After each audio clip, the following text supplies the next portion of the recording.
my grandmother always made the big stuffed squid, and I, of the grandchildren, was the only one that liked to eat all of the seafood.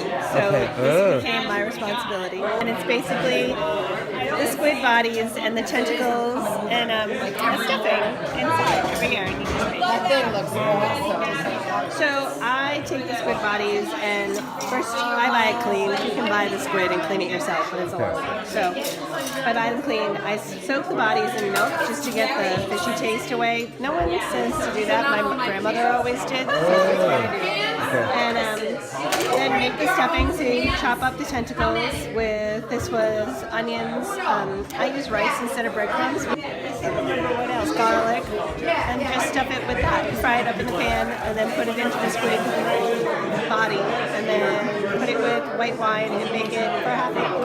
Well, I actually thought it was going to be much rubbery than it was, and it wasn't. It needed like a big knife. I was nervous about how you'd feel about it because it is a little rubbery. But here, that is my big fear. Right, right. So you were successful this year, I think. Yeah, I guess so. Yeah, look, and they're almost all gone.